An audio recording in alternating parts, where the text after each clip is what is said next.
Now the topic before us is how DBMS ensures concurrent access to data. Concurrent access means multiple users or applications can access the database simultaneously. DBMS ensures concurrent access to data. Concurrent access means multiple users or applications can access and manipulate data simultaneously. Here the word has been used, access and manipulate. What is the meaning of manipulation of data? Manipulation of data means inserting data, deleting data, updating data. Some of the key methods which are used by DBMS to achieve concurrent access include locking, transaction isolation levels, and transaction management. We will understand the same one by one. First is locking. Locking means to place a lock. When a particular user is reading or writing on a data in the database, the DBMS may place a lock on it so that some other user may not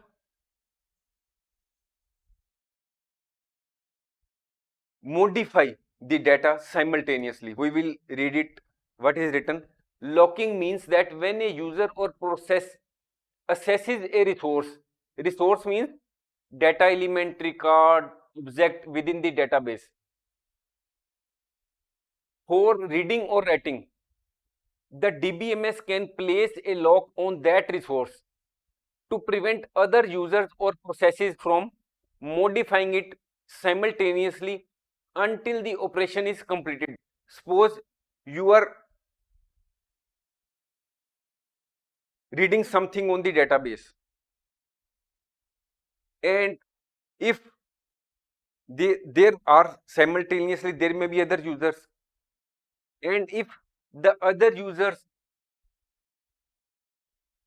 update the data or make some certain changes in the data, then there will be problem because you are reading the data and the data is changing frequently.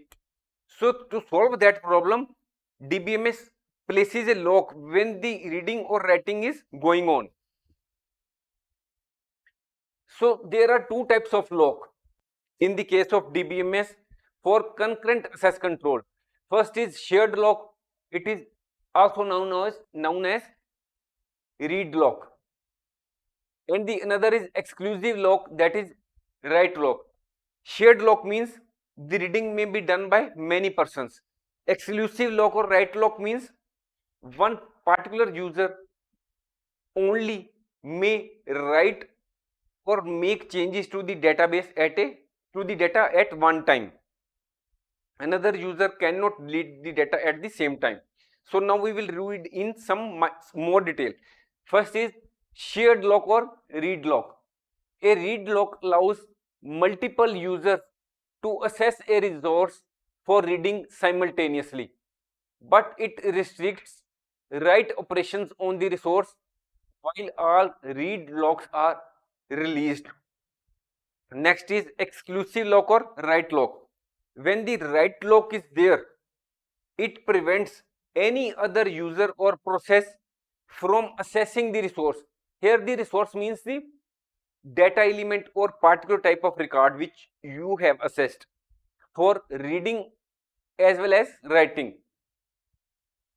That is, when the write lock is there, other user or process cannot access that resource for reading or writing.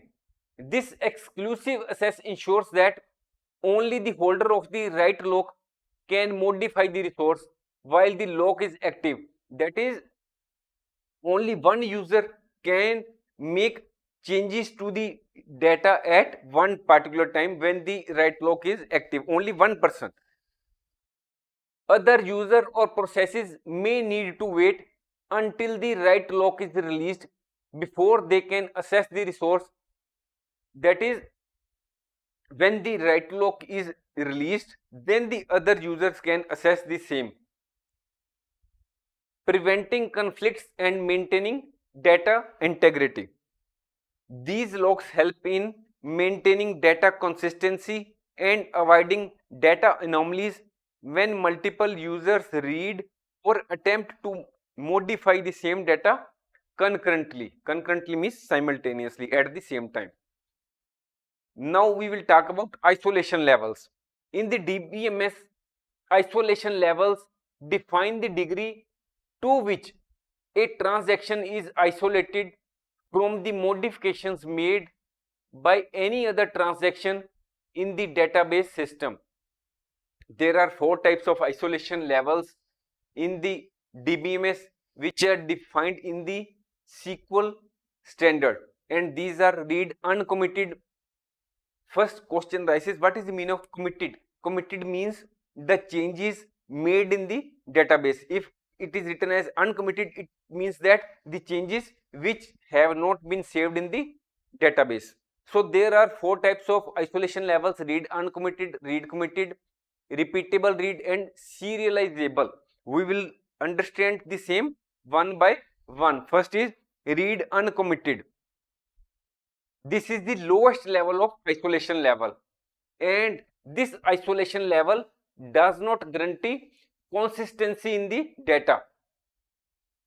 Transactions can read data that has been modified by other transactions but not yet committed. Suppose there is a transaction T1 and there are other transactions T2, T3. Suppose there are 100 products and this transaction makes the change as reduces the number of products to 90. Though this change has not been changed, has not been committed, that is, this change has not been saved in the database, but the other transactions can see that the number of products are 90, though the same is not saved in the database. With this isolation level, any changes made by an employee A to the stock quantity of a product will be immediately visible to the other employee even before employee A's transaction is complete. That is, transaction of the employee A is not complete, but the other employees, say B, C, D, can see what changes have been made by the employee A. Now we will understand the same with the help of an example. Suppose there are 100 units of a particular product and the employee A initiates a transaction to update the stock quantity of the product X from 100 to 50. That is, the quantity is to be changed from 100 to 150. While the employee A's transaction is in progress, at the same time employee B checks the stock quantity. That is, A customer, A employee, and this is the B employee. Products are 100 and it is making change in the database, wants to change the number of products as 150. Though this change has not been saved in the database and the employee B sees how many products are there, he will see that there are 150 products, though the same has not been saved in the database. At this point, employee B may see that the interim change made by the employee A and observe that the stock quantity as 150 units. Suppose there is a power failure or any other problem in the net issue, that this type of change is not saved in the database. So it will result that employee B has seen that there are 150 products, but this change made by the employee A has not been made or saved in the database due to certain reasons. That is, the change has not been committed to the database. So while the employee B will have the impression that there are 150 products, actually, because the change has not been affected in the database, there are actually only 100 products. So there is inconsistency in the minds of the B in respect of the what is the availability of the product.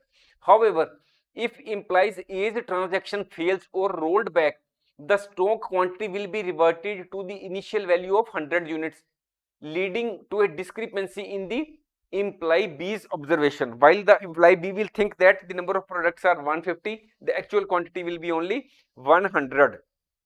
Next is read committed isolation levels. Committed means the changes have been made in the database. If in this isolation level, transactions can only read committed changes made by the other transactions. With this isolation level, any changes made by the employee C to the inventory will only be visible to others after the transaction is fully committed. It means that suppose this employee C starts a transaction, it wants to change the product quantity from 100 to 150. When the quantity of the products is changed to 150 and is saved in the database server, only then the employee D will see that the products are 150. In the meantime, when the transaction is undergoing and it is not saved at this isolation level, the employee D will not see the number of products as 150. He will see only that the products are 100. Now we will understand the same with the help of an example. Employee C starts a transaction to update the stock quantity of the product X from 100 to 200 units. When the transaction is in progress, employee D checks the quantity of the product. At this point, employee D will only see that the quantity of the product is only 100 units, and any changes made by the employee C will only be visible to others after the employee C's transaction is successfully completed. That is, when the employee C's transaction is fully committed, it is saved in the database, only then the other employees will be able to see the changes made by the employee C in the data. This type of isolation level prevents employee D or other employees from seeing intermediate or uncommitted changes, but may still lead to inconsistency if multiple reads are performed. Next level of isolation, next example of isolation level or next type of isolation level is repeatable read isolation levels. This level ensures that a transaction sees the same data throughout its duration, even if other transactions modify the data in the meantime. It means that suppose there is an employee E and there are other employees B, C, D. This employee sees that there are 100 products in the database, and the employee will continue to see this level, this quantity in the database. That is, what will be shown to him will be the 100 products. Now the other employees are concurrently changing the same. Suppose in the meantime this employee has changed the data to 120, this employee has then thereafter increased it to 130, this employee has changed it to say 120 again, because the products were increased, then it were again increased, then some products were sold and it was balance was 120. But the employee A will continue to see this product on its screen. How it happens? Due to repeatable read isolation levels. This type of isolation level is given to the audit persons, because when the audit is going on, it will have to keep in mind a particular entry, and only keeping in view that particular quantity it can make audit. It can view, it can, the auditor can find out how many products were bought in the previous year, how many products were sold, and what is the balance. Only that, only on the basis of this, the auditor can arrive at whether the actual quantity is available, whether the data is proper or not. If the data goes on changing continuously, then auditor cannot arrive at the final conclusion, or the audit will not be proper. With now we will read what is written. With this isolation level, when an employee starts the stock audit and reads the quantity of a specific product, the system ensures that the quantity employee E initially read will remain constant and consistent throughout his entire stock audit transaction, even if other updates or changes are made to the product quantity by other employees concurrently. As already stated that though the changes may be made to the product quantity by the other employees, but what is being shown to the employee, that is the auditor, it will remain the same. Here it is given example, it is the name of the employee is written as E. However, it is important to note that other employees, that is these employees B, C, D, may see different quantities if they perform their own reads or updates during this time. That is, what is being shown to E will not be, this may or may not be the same for others. They will see the actual update, what is there in the system at that time because of the updation done by the other employees. Now we will have this example in detail. Employee E begins a stock audit for product X and reads the stock quantity as 100 units. While employee E's audit is going on, employee F updates the stock quantity of the product to 120 units. That is, employee E, which is the auditor, has read the stock quantity as A. It has seen that the quantity is 100. At the same time, when the audit is going on, there is another employee named F.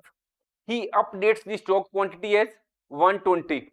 Despite this update, the system ensures that the employee's initial read value of 100 unit remains consistent throughout his entire audit transaction. That is, employee E will continue to see the product quantity as 100 and not 120.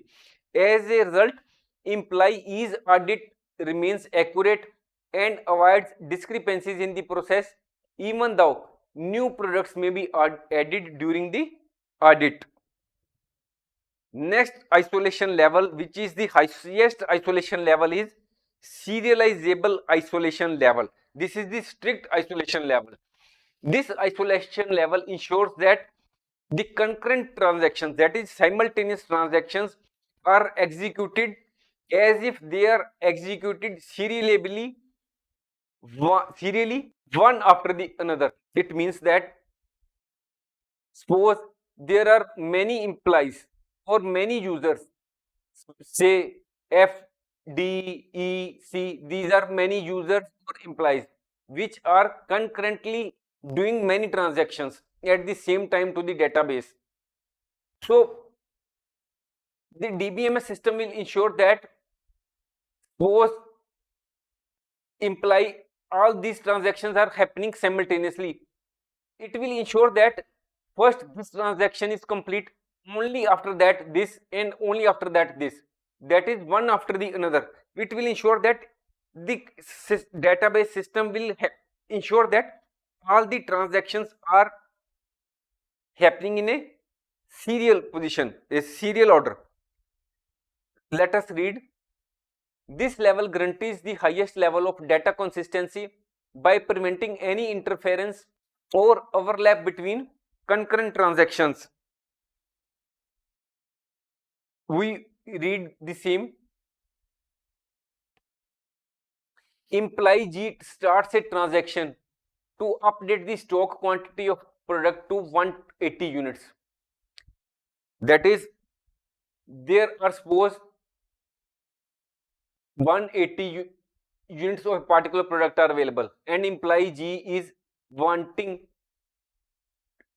suppose there are 100 units and the employee G is going to update the products as 120, 180. While the transaction is being made by G, another employee, say H, is also attempting to update the stock quantity as 200, 250.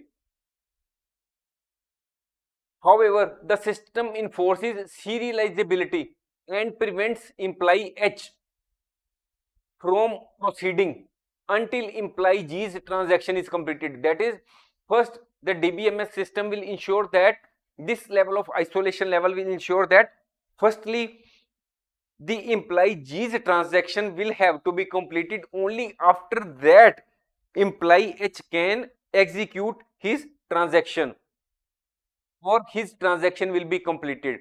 This ensures full data consistency, but it may introduce some delay in highly concurrent situations. That is, employee H will not be able to perform or conclude his transaction until the employee G has concluded its transaction. The choice of the isolation level depends on the specific requirements of the application or system that utilizes the database and the need for data accuracy and concurrency in a multi-user environment. If there is higher isolation level, it means stronger data consistency, but this may reduce the number of concurrent transactions because, as already told in the previous example, that if there is higher isolation level, more concurrent transactions cannot happen. There will be reduction in the number of concurrent transactions. However, if the isolation level is lower, it allows more transactions to happen concurrently. That is, at the same time many transactions can happen, but lower isolation level may lead to data inconsistency because different persons may different types of data at the same time, though the actual position may be different due to overlapping changes. Thanks for watching. If you like our course, please spare some time to give a star rating to our course.